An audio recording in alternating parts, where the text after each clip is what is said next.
Queridos, quero convidá-los a abrir a Escritura na 1 Timóteo, capítulo 4. Nós vamos ler do verso 6 até o verso 16, são 10 versículos. Enquanto nós lemos, já vou convidar o pastor Cláudio a vir à frente. Pastor Cláudio é pastor da nossa igreja, para quando terminar ele orar por iluminação, pedindo que Deus esclareça o nosso entendimento na compreensão da sua palavra. Primeira carta de Paulo a Timóteo, capítulo 4, de 6 a 16. Expondo estas coisas aos irmãos, serás bom ministro de Cristo Jesus, alimentado com as palavras da fé e da boa doutrina que tens seguido. Mas rejeita as fábulas profanas e de velhas caducas. Exercita-te pessoalmente na piedade, pois o exercício físico para pouco é proveitoso, mas a piedade para tudo é proveitosa, porque tem a promessa da vida que agora é e da que há de ser. Fiel é esta palavra e digna de inteira aceitação. Ora, é para esse fim que labutamos e nos esforçamos sobremodo, porquanto temos posto a nossa esperança no Deus vivo, Salvador de todos os homens, especialmente dos fiéis. Ordena e ensina estas coisas. Ninguém despreze a tua mocidade.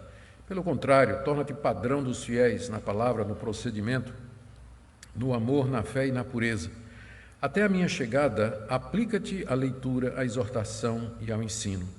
Não te faças negligente para com o dom que há em ti, o qual te foi concedido mediante profecia, com a imposição das mãos do presbitério.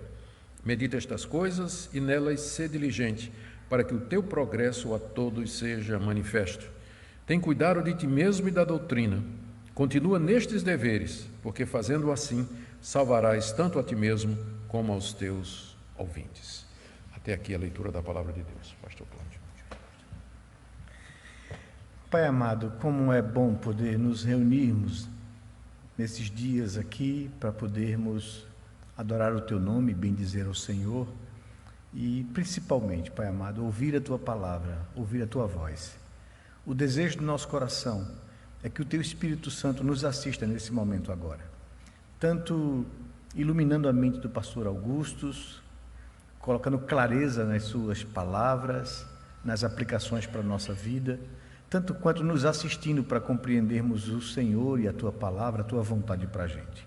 Fala ao nosso coração, faz com que saímos aqui na certeza de que estivemos diante do Deus vivo e verdadeiro e a nossa vida foi transformada pela tua palavra. É o nosso desejo, a nossa expectativa e a nossa oração. Em nome de Jesus, Pai. Amém, Senhor Deus. Amém, Pai amado. Deus te abençoe. Queridos, conforme temos visto nas nossas exposições dessa carta tão preciosa, Paulo traz diversas instruções ao jovem pastor Timóteo sobre como ele deveria se conduzir com relação à administração das igrejas de Éfeso. Foi o que vimos dos capítulos de 1 a 3, instruções sobre falsos mestres, instruções sobre liderança, o papel das mulheres, o papel dos homens no culto, uma série de outras instruções. Não é sem razão que essas cartas, as duas de Timóteo e Tito, elas são chamadas de cartas pastorais, porque elas têm exatamente como objetivo instruir pessoas que estavam com a responsabilidade de pastorear algumas igrejas locais. Aqui no trecho que nós lemos, Paulo continua a trazer orientações a Timóteo, mas agora especialmente como ele se deveria conduzir e se preservar em meio às demandas do ministério pastoral, especialmente diante do risco de apostasia. A melhor maneira para entendermos algumas das orientações que tem aqui é nos lembrarmos que nos versos anteriores, de 1 a 5, e que foram objeto da nossa exposição na segunda-feira passada, Paulo advertiu Timóteo quanto ao risco da apostasia. Ele fala de pessoas que darão ouvidos a doutrinas de demônios e que serão iludidas por espíritos enganadores e que se desviariam da fé, ensinando coisas contrárias à palavra de Deus, a sã doutrina conforme ministrada pelos apóstolos. Particularmente, Paulo destaca duas coisas, dois aspectos dessa doutrina apóstata, que era exatamente a doutrina que estava sendo ensinada pelos falsos mestres em Éfeso, que era o celibato obrigatório, eles proibiam o casamento, e o jejum obrigatório com fins religiosos. Aqui Paulo diz que eles recomendam ou ensinam a abstinência de alimentos que Deus, na verdade, preparou para os seus desfrutarem com muita alegria. Foi isso que nós vimos na segunda-feira passada. Então, Paulo diz para que Timóteo tenha cuidado com esse tipo de ensino que acaba anulando a graça do nosso Senhor e Salvador Jesus Cristo. E agora, à luz disso, ele traz essas instruções que nós vamos ver aqui. São 4 orientações gerais que o apóstolo Paulo traz a Timóteo, à luz desse risco da apostasia e da chegada dos falsos mestres nas comunidades da cidade de Éfeso. Muito embora essa passagem seja focada no trabalho pastoral, eu tenho certeza que qualquer cristão, todo cristão pode tirar bastante proveito do que Paulo está dizendo aqui, fazendo aplicações particulares à sua vida. Os 4 pontos que Paulo traz aqui, vamos chamar de orientações gerais. As 4 orientações são estas. Primeiro, Timóteo deveria expor a sã doutrina à igreja, versos de 6 a 7. Segundo, ele deveria cultivar uma vida de piedade, ele pessoalmente, deveria cuidar de si, exercitando piedade. Nós vamos ver o que é isso, do verso 7 a 10. Terceiro, ele deveria se dedicar intensamente ao pastorado, versos de 11 a 13. E, por último, ele deveria cuidar da sua vida e da doutrina, pensando na sua própria salvação e na salvação dos seus ouvintes, versos 14 a 16.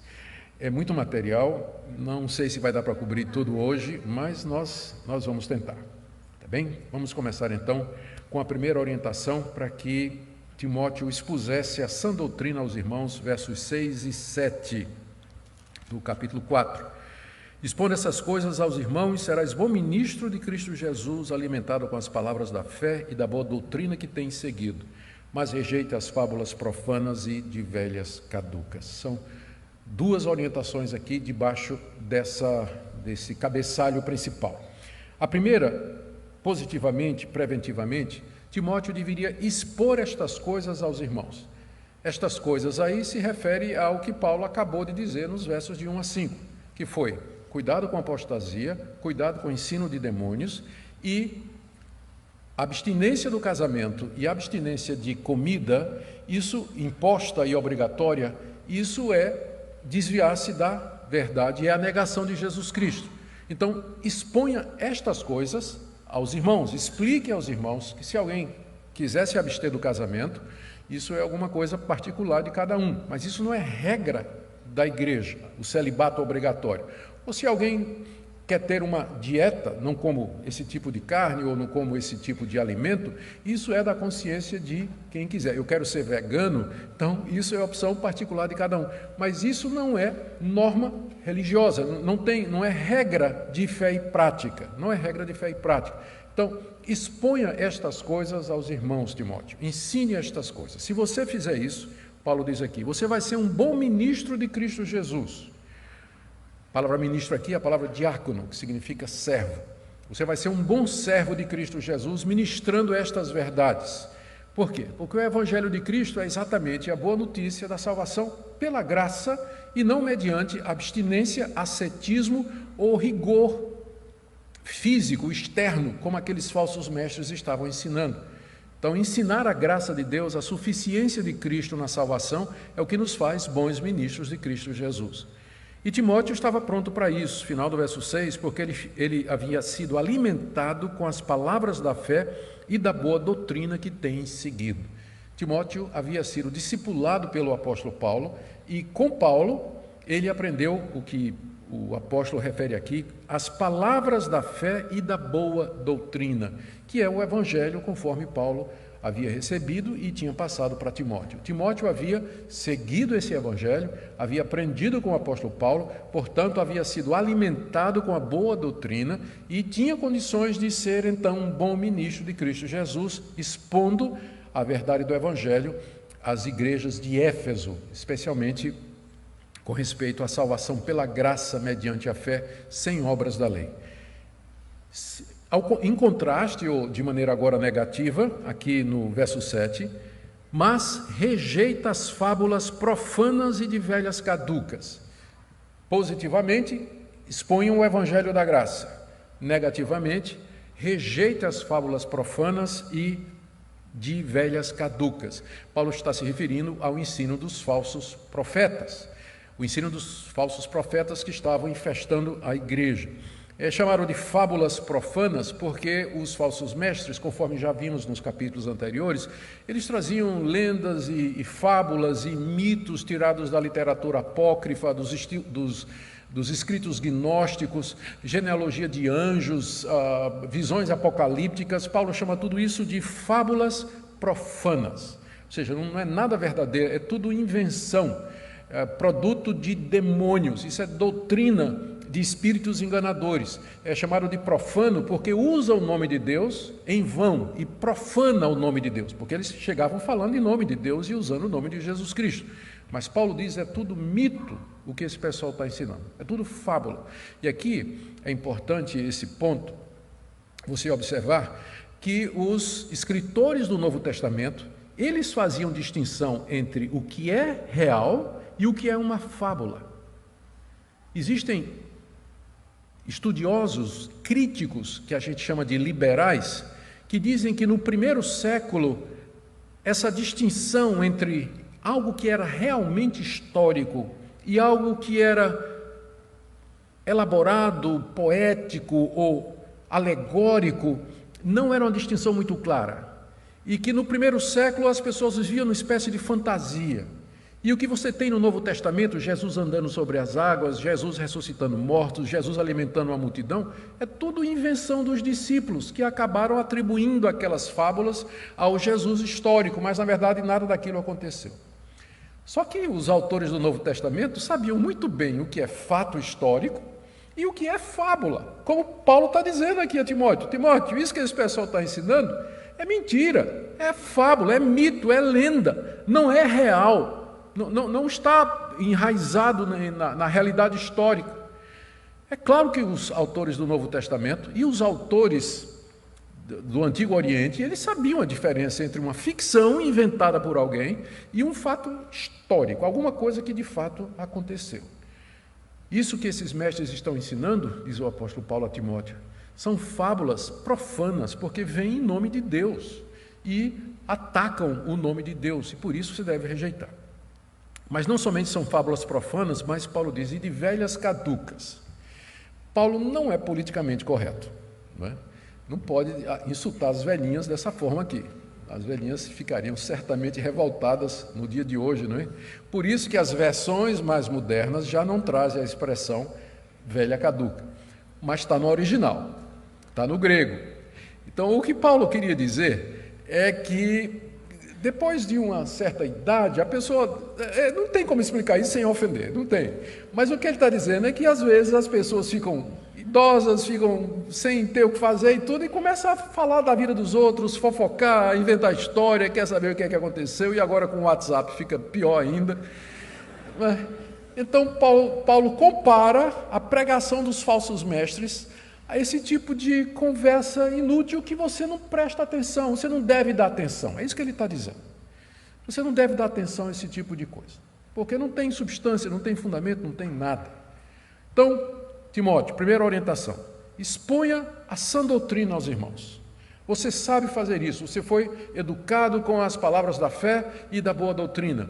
E rejeite o ensino dos falsos mestres, porque são fábulas, são mitos e lendas que profanam o nome de Deus, e são coisas que não merecem atenção, não merecem atenção. Segunda orientação que Paulo dá aqui a Timóteo é que ele deveria cultivar uma vida de piedade. Está aí no final do verso 7 até o verso 10. Certamente essa é a melhor maneira de nunca nos desviarmos. Lembra que eu falei que nós temos que ler essa passagem à luz dos primeiros 5 versículos, onde Paulo adverte Timóteo a ter cuidado com a apostasia, que é o desvio da verdade. Então, à luz dessa possibilidade, à luz desse risco da apostasia, considerando que muitos já seguiram esse caminho, Timóteo deveria cultivar uma vida de piedade, como ele diz aqui.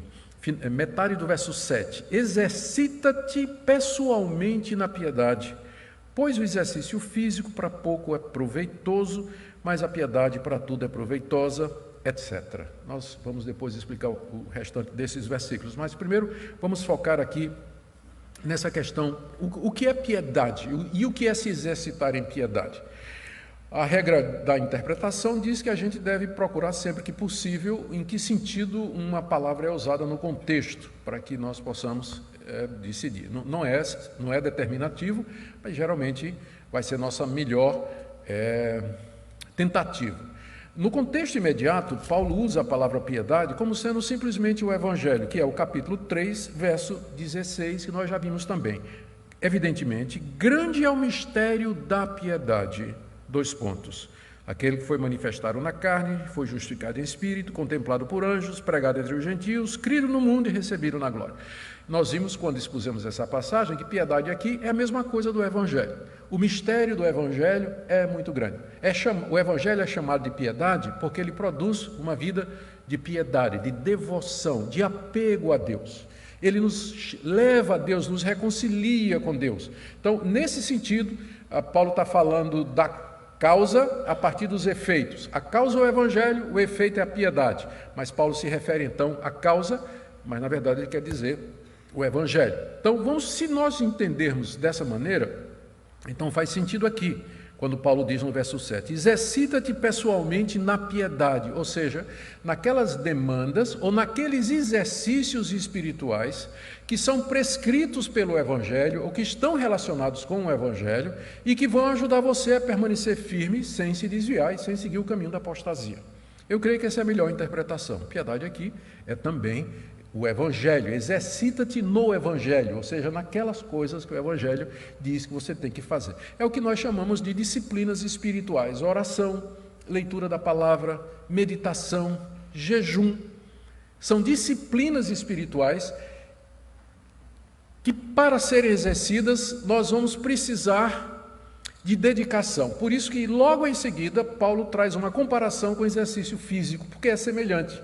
Da mesma forma que a gente tem que exercitar os músculos do nosso corpo, nós precisamos exercitar a nossa fé, nossa dependência de Deus, a vida de oração e tudo mais, porque senão atrofia. É a figura aí. Exercita-te pessoalmente na piedade. Pois o exercício físico para pouco é proveitoso. Eu estou vendo tanta gente feliz, né, rindo aí quando... O exercício físico para pouco, não está dizendo que não é para nada, está dizendo que é pouco, mas não está dizendo que não serve para nada. O exercício físico para pouco é proveitoso, mas a piedade para tudo é proveitosa, porque tem a promessa da vida que agora é e da que há de ser.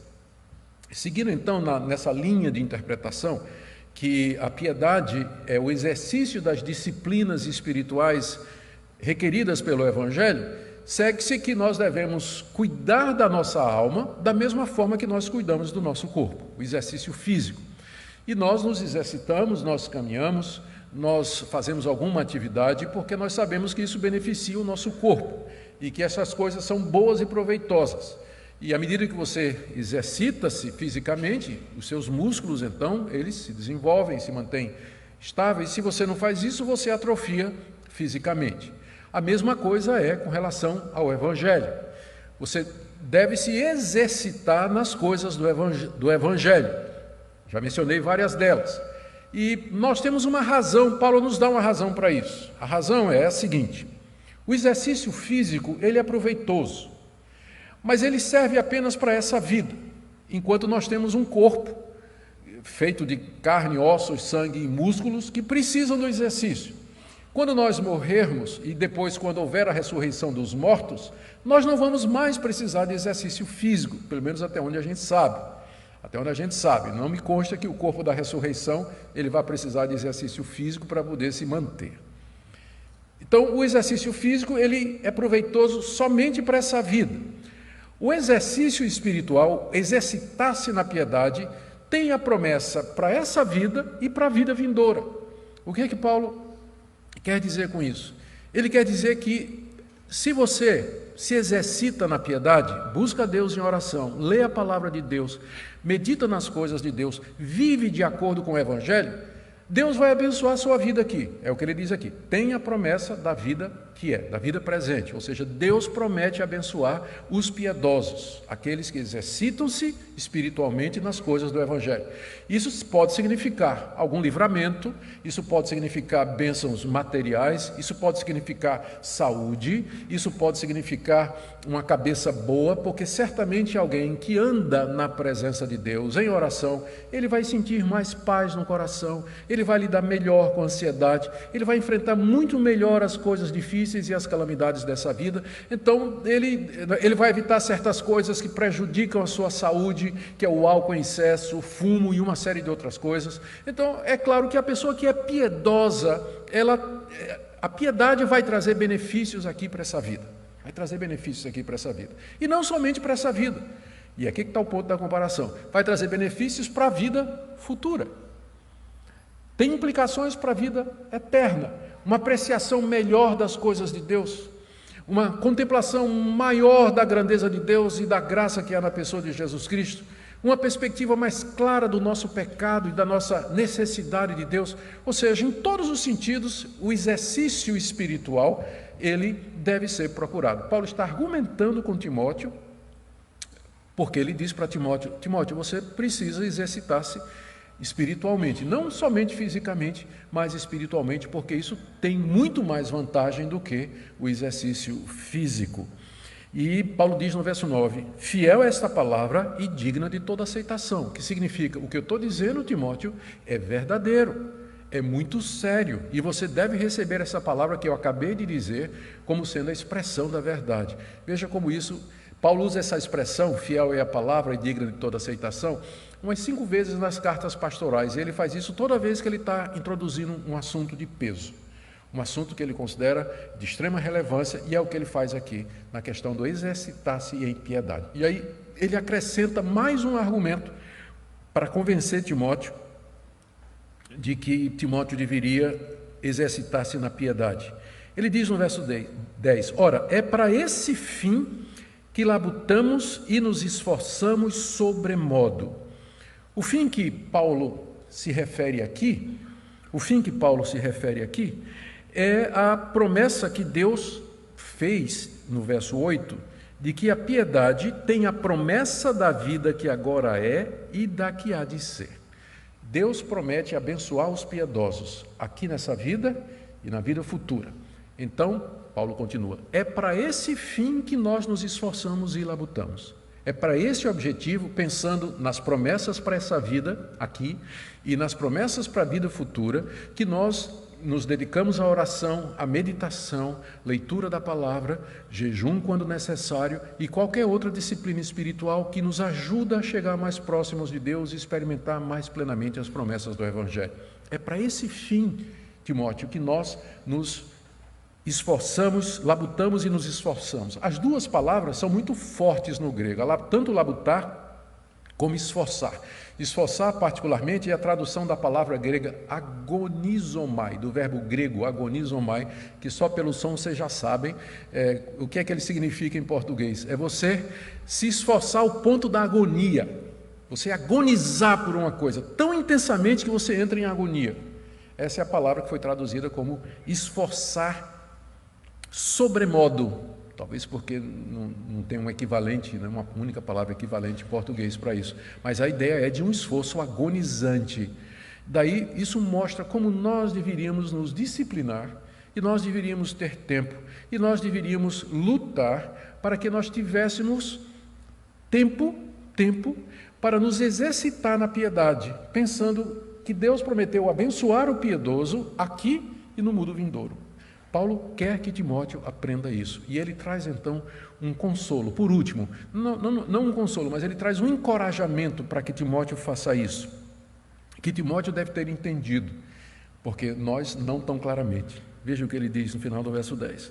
O verso 10 todo é para esse fim, a promessa da vida agora e futura, que labutamos e nos esforçamos sobremodo, nos exercitando na piedade. Porquanto temos posto a nossa esperança no Deus vivo, Salvador de todos os homens, especialmente dos fiéis. Aqui Paulo acrescenta uma espécie de encorajamento para Timóteo, dizendo assim: Timóteo, te exercita na piedade, porque o Deus que fez as promessas dessa vida, para essa vida e para a vida futura, ele é, primeiro, o Deus vivo. Ele não é como a deusa Diana dos Efésios, a deusa principal da cidade onde você está, e que foi adorada por muitos dos que agora são crentes em Cristo Jesus. Em contraste com a deusa Diana, que está morta, é um ídolo de pau, de pedra, o nosso Deus é o Deus vivo que cumpre a sua promessa. Então, você pode se dedicar à piedade, porque a nossa esperança está nesse Deus. A nossa confiança está nesse Deus, e que Ele vai cumprir o que Ele promete. Ele abençoa o piedoso, aqui e na vida futura. E Ele é o Salvador de todos os homens, especialmente dos fiéis. E aqui nós temos aqui mais uma daquelas passagens na primeira de Timóteo que são complicadas e difíceis de entender. Há várias possibilidades de interpretação. As duas principais são as seguintes. Primeiro, que Paulo aqui está se referindo à salvação no sentido soteriológico, salvação da culpa do pecado, da condenação da ira de Deus e o recebimento da vida eterna, o perdão e viver no céu e no novo céu e na nova terra onde habita a justiça. Então, se Deus é salvador nesse sentido, então o que é que Paulo está dizendo aqui? Timóteo, você se dedica à piedade, porque você vai ser abençoado por Deus aqui nesse mundo e no mundo futuro, porque Deus, Ele salva todos os homens, especialmente você que é fiel. Faz sentido, mas só que a conclusão lógica é o universalismo. Paulo está dizendo que Deus vai salvar todos os homens, que todos os homens serão salvos dos seus pecados e que entrarão no reino eterno e que herdarão a vida eterna conforme a sua promessa. Para nós é difícil essa linha de raciocínio, porque vai colocar Paulo contra Paulo.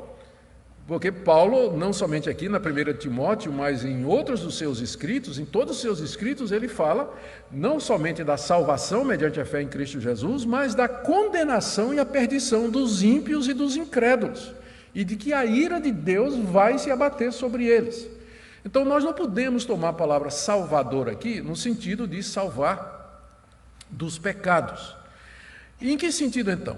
Quando a gente estuda esse verbo grego, a gente percebe que ele, aqui está um adjetivo, né, mas ele tem a mesma raiz do verbo, a gente percebe que a salvar no Novo Testamento nem sempre é salvar somente dos pecados para a vida eterna, mas significa às vezes um livramento. O verbo sozo, de onde vem esse adjetivo salvador, ele é muito usado nos evangelhos naquelas ocasiões quando Jesus diz para alguém que ele curou: vai em paz, a tua fé te salvou. Mas salvar ali não é no sentido de que a pessoa foi perdoada, porque em muitos casos a pessoa era curada e não queria saber de Jesus, né? Foi embora. Mas ali poderia ser traduzido da seguinte maneira: vai em paz, a tua fé te libertou, a tua fé te curou do teu mal, te salvou da doença que você tinha. Então, nesse sentido, Deus é salvador. Nesse sentido, salvador significa provedor, libertador, alguém que cura, alguém que supre necessidades, e aí o texto faz muito mais sentido, porque se você vem acompanhando o meu raciocínio, Paulo disse a Timóteo: te exercita na piedade, porque tem promessa para esse mundo e para o mundo futuro. Ou seja, Deus abençoa o piedoso aqui nesse mundo. De que maneira? Ele salva o piedoso, ele liberta o piedoso diante das aflições, diante da crise, diante da angústia. Deus é o salvador de todos os homens no sentido de que ele dá pão, ele dá saúde, ele dá prosperidade, ele abre portas para toda a humanidade. Isso a Bíblia ensina com muita clareza. O próprio Jesus disse em certa ocasião que Deus faz com que o seu sol e a sua chuva venham, saiam, caiam sobre justos e injustos. Deus abençoa o ímpio, Deus abençoa o incrédulo, Deus abençoa o ateu com saúde, prosperidade, alguma dose de felicidade, alguma dose de realização aqui nesse mundo. Nós sabemos disso, é óbvio, a gente conhece gente assim. Então, é nesse sentido que nós temos que interpretar a passagem. Timóteo, você deve se exercitar na piedade, porque quem prometeu nos abençoar aqui nesse mundo foi o Deus vivo, foi o Deus vivo. E ele supre as necessidades de todas as pessoas, especialmente dos fiéis, aqueles que se exercitam na piedade. Aqueles que buscam a Deus, que entregam sua vida a Deus e que suplicam a Ele a sua proteção. Eu quero sugerir a vocês que essa é a interpretação menos complicada e a interpretação que é seguida pela maioria dos comentaristas, porque se você chamar Deus aqui de Salvador no sentido soteriológico, você vai ter que cair no universalismo. Deus salva, vai salvar a humanidade toda. Isso não é verdade. Deus abençoa toda a humanidade, com bênçãos materiais, mas é somente para os que são seus que Ele é Salvador no sentido eterno. Muito bem. Vamos agora para a terceira orientação geral. Terceira orientação. Nós vimos, primeiro, Paulo disse, exponha a sã doutrina, rejeite as fábulas e de velhas caducas. Segundo, cultive a piedade, porque ela tem promessa nessa vida e para a vida futura. Terceira orientação, se dedique ao pastorado, Timóteo. Está aí do verso 11 até o verso 13, fazendo 3 coisas. São 3 orientações aqui debaixo desse cabeçalho. Primeiro, ordene e ensine essas coisas, verso 11. Ordene e ensine essas coisas. Essas coisas é aquilo que Paulo falou antes, no capítulo 4, de 1 a 5. Apostasia, ensino de demônios, cuidado com celibato obrigatório, cuidado com a abstinência de comidas impositiva.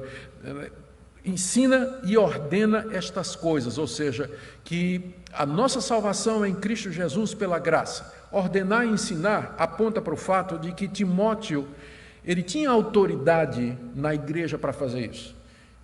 Ordenar e ensinar. Ele tinha autoridade para fazer isso.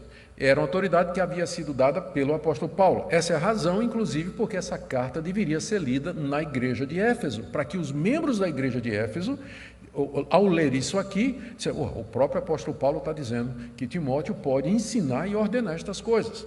Então, dessa forma, essa carta já preparava o coração dos crentes de Éfeso para receber o ensino autoritativo de Timóteo. Timóteo, ensine estas coisas, ordene estas coisas. A autoridade para ordenar não está na pessoa de Timóteo, é óbvio. Vocês veem o tempo todo Paulo dizendo, ensina a sã doutrina, ensina a palavra de Deus de maneira correta. A autoridade do pastor está nisso. Enquanto o pastor está ensinando a palavra de Deus, você deve escutar, você deve ouvir, você deve se submeter à palavra de Deus. A autoridade do ministério é a autoridade da palavra de Deus. Mas se o pastor, qualquer que seja, de qualquer denominação, ele ensinar alguma coisa que não tem fundamentação bíblica, que não tem autoridade da Escritura, você tem a obrigação de não se submeter. Você pode questionar. Não se intimide se ele disser, não toqueis no ungido do Senhor. Não se intimide. Porque ele só é ungido do Senhor enquanto ele está dentro da palavra do Senhor. Se ele está fora da palavra do Senhor, ele está fora da unção do Senhor. Pode ter certeza. E você pode questionar. Pode questionar. Se não, ouça o que Paulo está dizendo a Timóteo. Ordena e ensina estas coisas, com a autoridade do ministério, porque foi por isso que Deus colocou pastores e mestres na igreja, exatamente para orientar a igreja, para guiar a igreja no caminho da palavra de Deus. Então, primeira coisa, ordena e ensina estas coisas com autoridade. Segundo, Timóteo, não deixa ninguém desprezar você, porque você é um menino. Verso 12. Ninguém despreze a tua mocidade, pelo contrário, torna-te padrão dos fiéis na palavra, no procedimento, no amor, na fé e na pureza. Quando a gente diz que Timóteo era jovem, eu não sei que imagem você faz dele na sua cabeça. Alguns estão pensando aqui, alguns talvez pensem que ele tinha 18 anos, 19 anos. É provável que ele tinha entre 25 a 30 e poucos anos de idade. Como no primeiro século os presbíteros e a liderança, eles eram escolhidos geralmente de entre os anciãos, o nome presbítero quer dizer exatamente isso, então comparativamente, provavelmente Timóteo poderia parecer um menino para as lideranças das igrejas de Éfeso. Paulo, e além do mais, Timóteo, parece que a presença física de Timóteo não era muito impositiva, Tanto é que na outra carta que ele escreve, eu creio que Paulo está escrevendo aos Colossenses, ele orienta os Colossenses, eu não tenho certeza se é Colossenses ou Filipenses, eu teria que ter checado, ele orienta os crentes a não desprezar Timóteo, não deixar que Timóteo fosse desprezado. Timóteo estava indo a outra igreja fazer alguma coisa que Paulo tinha mandado, e Paulo diz, olha, não despreze Timóteo, né? Não deixe o pessoal fazer bullying com ele, porque ele é novinho. E além do mais, como eu disse, a presença dele poderia não ser muito impositiva, porque aqui mesmo nessa carta, Paulo vai dizer no capítulo 5, Paulo vai passar um remédio para Timóteo, dizendo que Timóteo vivia constantemente doente. Não tome água somente, Timóteo, mas mistura um pouco de vinho, por causa do teu estômago e das tuas frequentes enfermidades. Então, Timóteo parece ter sido um jovem pastor afligido por diversas doenças, né? Ninguém sabe por que Paulo não curou, né? Que responda é aqueles que acham que se você tiver fé, você tem que ser curado de todas as doenças. Está aqui um caso, né? Paulo tinha fé, entretanto o seu discípulo vivia doente, ele teve que passar sangria, água com vinho para o estômago de Timóteo e suas frequentes enfermidades, demonstrando que esse negócio de dom de cura não significa que você cura a hora que você quiser. Deus cura quem Ele quer. No caso, não quis curar Timóteo, toma remédio. Não é falta de fé, não. Se fosse, Paulo não tinha mandado Timóteo tomar esse remédio caseiro, né? E lembrando, é um remédio caseiro, tá? O vinho aqui é um remédio caseiro, tá? Para que ninguém se aproveite dessa passagem para outras coisas. Está tomando, emborcando. Não, Paulo mandou aqui, é medicinal, coisa nenhuma, né? Um pouquinho de sangria faz bem para o estômago e as frequentes enfermidades. Então, Paulo diz que ninguém despreze a tua mocidade. Poderia ser que por conta da aparência, da idade, das frequentes doenças, da timidez inerente em Timóteo, que a igreja tivesse dificuldade em receber a autoridade dele. Infelizmente, isso aí é verdade. Infelizmente, isso aí é verdade. Queiramos ou não, às vezes o aspecto físico, a aparência física, o estado de saúde acaba influenciando na maneira como as pessoas recebem a pregação, a explicação de um determinado pastor ou outro pastor. Mas aqui Paulo dá o antídoto para isso. De que maneira Timóteo evitaria que as pessoas desprezassem a mocidade dele? Verso 12, ao contrário, torna-te padrão dos fiéis. Se você se tornar padrão, modelo e referência, ninguém vai desprezar você. Eles vão olhar para você, ainda que você seja jovem, viva adoentado e que seja tímido, eles vão olhar para você e dizer, esse jovem pastor é uma referência para mim, ele é um modelo para mim. Modelo para mim. Em quê? Na palavra, verso 12, ou seja, na maneira de falar. Olha para Timóteo, apesar de ser tão jovem, ele não fica buscando treta no WhatsApp ou no Twitter, não fica xingando, brigando com os irmãos e dizendo coisas absurdas. Que exemplo de sabedoria no uso da palavra. Ele é um modelo para nós, modelo para nós. Torna-te padrão dos fiéis na palavra, no procedimento. Timóteo, você pode ser jovem, você pode ser adoentado, mas se você proceder como um homem de Deus, se você se comportar como um homem de Deus, eles vão respeitar você. Eles vão respeitar você. No amor, você pode ser um jovem tímido, mas se a igreja perceber que você ama as pessoas, que você está disposto a renunciar e se dar por elas, elas vão respeitar você, pastor. Torna-te padrão dos fiéis na fé.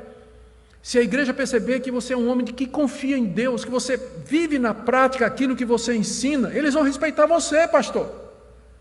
Ainda que você seja jovem, que você seja doente, que você seja tímido, eles vão respeitar você.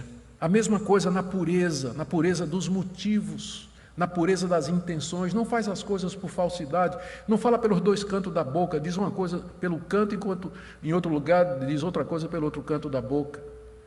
Mas uma pessoa que é pura nas suas intenções. A palavra modelo aqui, aliás, a palavra padrão dos fiéis, a palavra padrão é a palavra grega typos, de onde vem a nossa palavra tipografia. Hoje em dia não mais, talvez ainda existe, mas nas tipografias antigas, o que é que acontecia? As letras eram uma espécie de carimbo, era chamado de tipo. E aí o cara que trabalhava nisso aí, ele saía montando, pegava o tipo, as letras, que eram como uma espécie de carimbinho, saíam montando assim, colocava na forma e aí imprensava o papel e deixava a marca. Era tipografia, era assim que era feito. E o nome daquele carimbo que deixava a marca no papel era o tipo, que vem da palavra grega. E daí que vem a palavra padrão e referência. Ou seja, o tipo, ou modelo, ou um padrão, a referência, é aquela pessoa que vai deixar uma marca na outra. Ela vai deixar uma marca, vai impressionar a ponto de marcar a vida daquelas pessoas com quem ela se relaciona. Esse é um antídoto para o desprezo. Não deixe que ninguém despreze a tua mocidade, Timóteo. Ao contrário, torna-te padrão dos fiéis. Seja um modelo. É tão bom quando o pastor ele pode ser o modelo e a referência da sua igreja. E que as pessoas, mesmo que ele tenha dificuldades físicas, mesmo que ele não seja impressionante fisicamente, a presença dele não causa impacto, mas a vida dele, a sua maneira de proceder, causa uma marca no rebanho. E dessa forma o desprezo vai embora. Faz isso, Timóteo. E ainda dentro desse terceiro item, de dedicar-se totalmente ao ministério, Paulo diz, aplica-te ao ensino, verso 13, até a minha chegada, aplica-te à leitura, exortação e ensino. Paulo, como nós já vimos, ele estava planejando voltar a Éfeso, ele estava indo para Macedônia para tratar de assuntos das igrejas lá, mas ele voltaria para a igreja de Éfeso, por isso que ele deixou Timóteo lá, para ir tomando já conta dos assuntos, até que Paulo voltasse. E Paulo diz, até eu voltar, eu encarrego você de fazer o seguinte, aplica-te à leitura. Leitura aqui é a leitura pública, é a leitura pública. Aqui na nossa tradução, inclusive ele já colocou essa opção aqui na nota de rodapé. Se você tem versões mais modernas, já dizem assim, aplica-te à leitura pública das Escrituras, ou seja, Timóteo deveria pegar o Antigo Testamento, pegar as cartas de Paulo, pegar os evangelhos que já estavam escritos, talvez alguns a essa altura, e ele deveria ler a palavra de Deus em público, ele deveria exortar a igreja a partir dessas escrituras e ensinar a igreja essas escrituras. Talvez aqui seja uma das passagens onde fica mais claro qual é o papel do pastor. Ele tem que ler publicamente a Escritura, ele tem que ensinar a Escritura ao povo, ele tem que exortar o povo que obedeça ao que está na Escritura. Era isso que Timóteo deveria fazer, devia se aplicar a isso até que Paulo chegasse. E aí, quando Paulo chegasse, Paulo ia provavelmente assumir essa posição. Até minha chegada, aplica-te à leitura, exortação e ao ensino. A última orientação geral que Paulo dá a Timóteo aqui é que Timóteo tivesse cuidado da sua vida espiritual, porque as consequências disso são consequências eternas. Versos de 14 a 16. E Timóteo deveria fazer 3 coisas. Primeiro, ele deveria não negligenciar o seu dom espiritual, verso 14. Timóteo, não te faças negligente para com o dom que há em ti, o qual te foi concedido mediante profecia com imposição das mãos do presbitério. Isso aconteceu provavelmente quando Paulo esteve em Listra, Atos 16, e lá ele foi buscar Timóteo e levá-lo consigo nas suas viagens missionárias.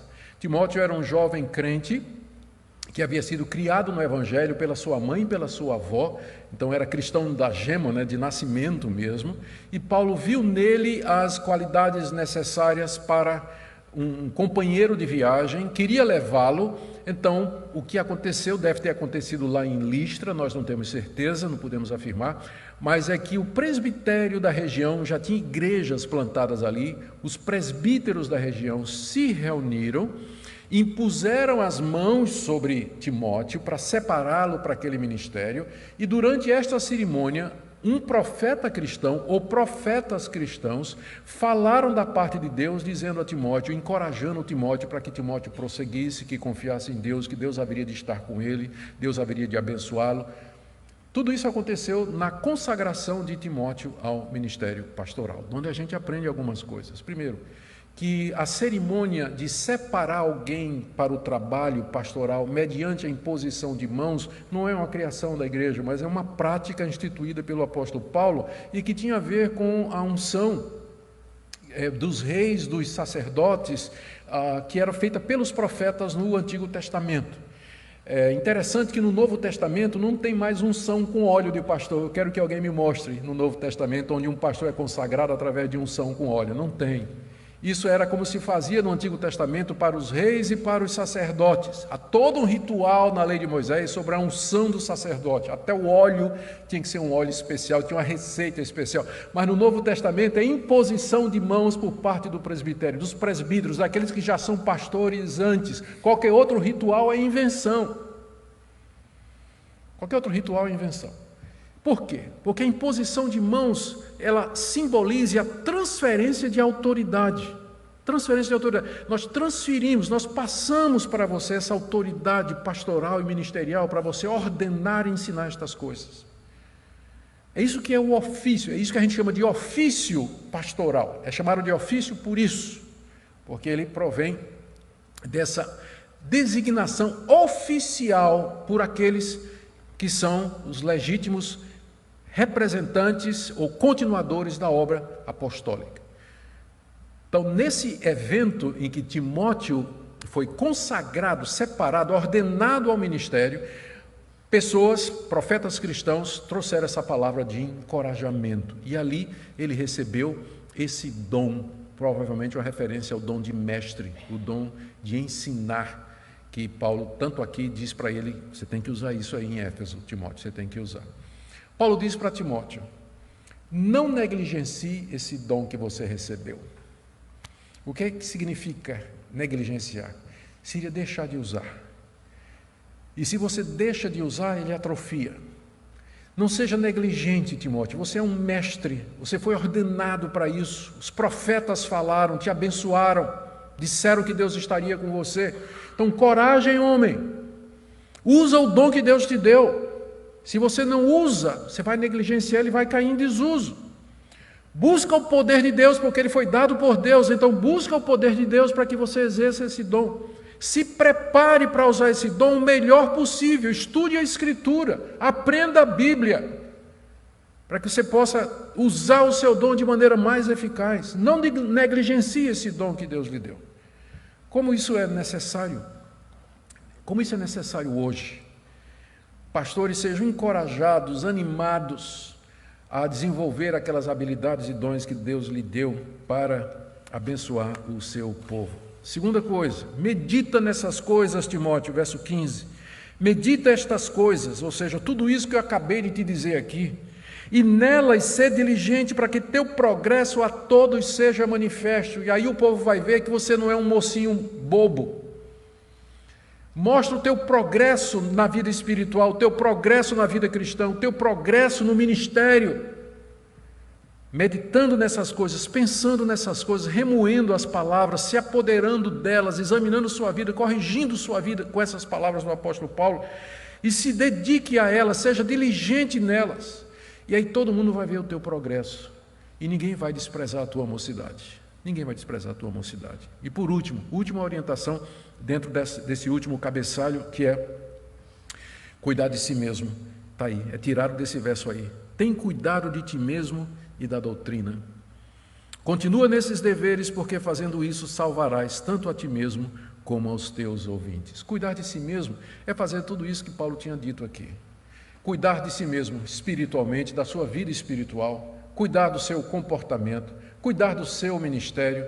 Se o pastor não cuida de si, da sua saúde, da sua família, ele não tem como cuidar dos outros. Aliás, foi baseado nessa passagem aqui que Calvino disse aquela famosa frase: aqui nós temos os dois deveres de um pastor: cuidar de si mesmo e cuidar da doutrina. Cuidar de si mesmo e cuidar da doutrina. Quando fala cuidar da doutrina, quer dizer, cuidar aquilo que você ensina por amor ao seu rebanho. Então, cuida de você e cuida do rebanho ao qual você ensina a doutrina. São os dois deveres do pastor. Essa passagem é tão importante que um puritano chamado Richard Baxter escreveu o que talvez é um dos melhores livros na área pastoral, que é baseado exatamente nessa passagem. Foi primeiro escrito com o título Pastor Reformado. Hoje em dia ele já é domínio público, as editoras traduziram já com outro título, eu nem sei, inclusive se tem na nossa livraria, se tiver, os pastores deveriam até dar uma olhada. Richard Baxter, um dos melhores livros de poimênica, a arte de pastorear, que já foram escritos na área que já foram escritos dentro do campo reformado por esse pastor. E é exatamente uma exposição de 1 Timóteo capítulo 4, verso 16. Cuida de você, Timóteo, e aí cuide da doutrina, que você ensine a verdade, que você ensine com zelo, que você ensine com dedicação. Porque se você fizer isso, são dois resultados. Primeiro, você vai salvar a você mesmo. Salvarás tanto a ti mesmo como aos teus ouvintes. E aqui o nosso salvar, ele provavelmente vai ter que seguir o sentido mais amplo da palavra no Novo Testamento. Está claro que eu estou gostando desse exercício aqui, porque você percebe uma regra fundamental de interpretação, que o que vai dar sentido ou determinar o significado de uma palavra é o seu contexto, como é que ela é usada. Pensa, por exemplo, a palavra manga. A palavra manga, ela pode significar a manga do carburador, a árvore, a fruta manga, manga de camisa, o verbo mangar. Como é que você vai saber o que é que significa? O que é que vai resolver isso? O contexto. Maria, traz uma manga aí. Óbvio que só pode ser ainda a fruta ou a manga de candeeiro, né? Ainda pode ser isso aí. Você quer parar de mangar comigo? Então, significa zoar, né? Fazer bullying. Então, o contexto é que vai dizer o que é que uma palavra significa, e não necessariamente a sua etimologia. Como nós vimos na última vez que apareceu a palavra salvar aqui. Deus é Salvador. E aqui, no contexto, o que Paulo está falando é Salvador no sentido eterno mesmo. É a única coisa que vai fazer sentido. Continua cuidando de ti e da doutrina, porque através dela você vai se salvar, e a salvação aqui só pode ser a salvação eterna, e você vai salvar os seus ouvintes. Aqui a gente tem que prestar atenção que o Novo Testamento, com frequência, atribui ao instrumento aquilo que é a ação do autor. Deus salva pecadores, mas Ele salva pecadores através de outros pecadores.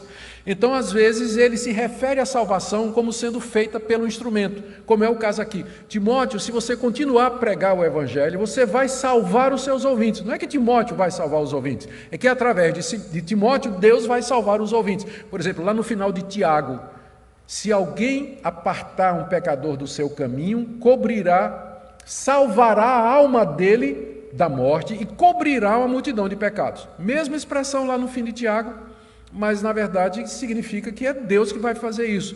Nós somos apenas instrumentos. O que nos levanta pontos importantes aqui para o pastor. Você é um instrumento pelo qual, ou pregador, você é um instrumento pelo qual Deus vai salvar as pessoas. Segundo, Deus salva as pessoas através da pregação. Tu salvarás os teus ouvintes. O que é que isso significa? Que Deus determinou que a salvação será através de ouvir a palavra de Deus. E como ouvirão se não há quem pregue? Se não há quem pregue. A pregação continua sendo um método estabelecido por Deus para chamar os seus eleitos, salvar pecadores, edificar a igreja, instruir o seu povo, advertir o mundo, anunciar o juízo vindouro e proclamar todas as promessas de Deus. Não há substituto.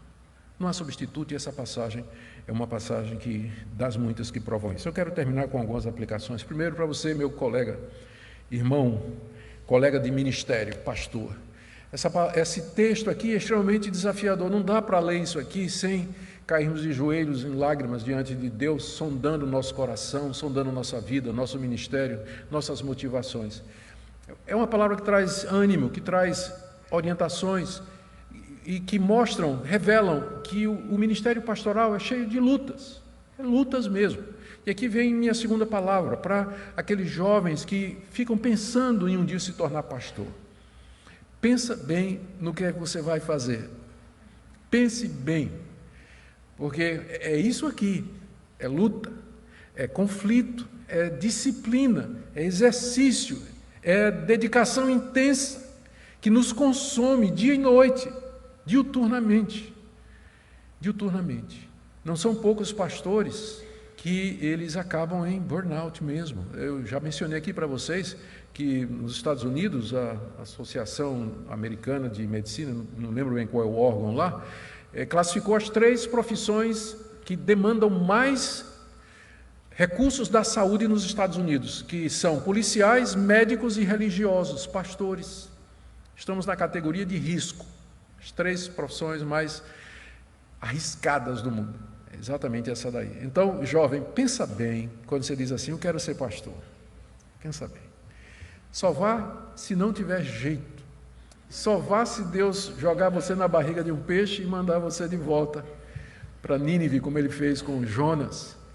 Não pense no pastorado como sendo uma coisa leve e superficial, mas uma coisa muito séria. E por fim, uma palavrinha aos membros da igreja.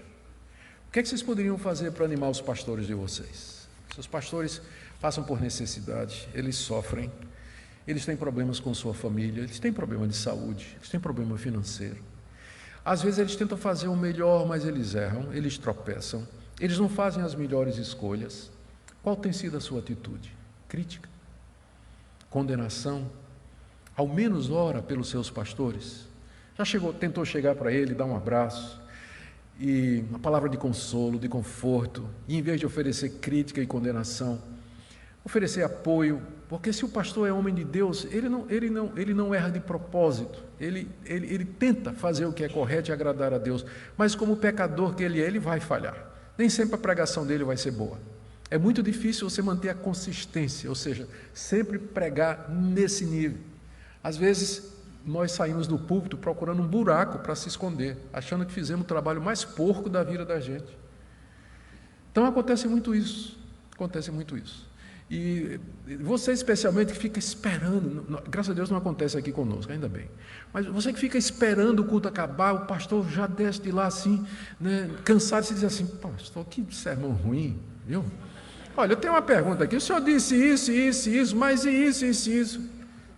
Deixa pelo menos o bichinho descansar um pouquinho, tomar um café. E você diz, pastor, posso essa semana passar aí no seu escritório para a gente bater um papo, tomar um cafezinho? Eu tinha umas perguntas que eu queria fazer sobre sua pregação. Tenha compaixão. Ore pelos pastores, intercedam por eles, como a palavra de Deus também manda e nos orienta. Amém? Pastor Jaidson, cadê o jovem pastor Jaidson? Vem para cá, pastor, vem orar aqui. Terminar. Eis o jovem Timóteo da primeira igreja. Vamos ficar em pé, gente, e vamos orar com o pastor Jaidson, que vai suplicar as bênçãos de Deus sobre nossa vida.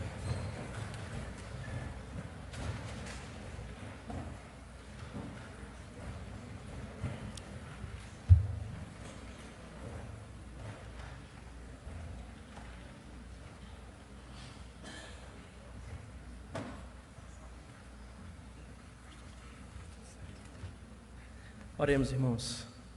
Nosso Deus bondoso, muito obrigado, Senhor, por essa oportunidade que nos concedes nessa noite, de pararmos na semana os nossos afazeres, para refletir a respeito da Tua Palavra e sermos por ela edificados. Obrigado pela instrução que recebemos aqui, tanto nós que já estamos no ministério, quanto aqueles que são pastoreados, Senhor. Que a Tua graça nos assista, que possamos ter pastores comprometidos com a Tua Palavra, comprometidos com a doutrina, comprometidos com o cuidado pessoal e com o cuidado do rebanho. Que haja uma igreja entre nós comprometida a ser cuidada, submissa à Tua Palavra, submissa às Tuas instruções. Dá-nos graça, Senhor, para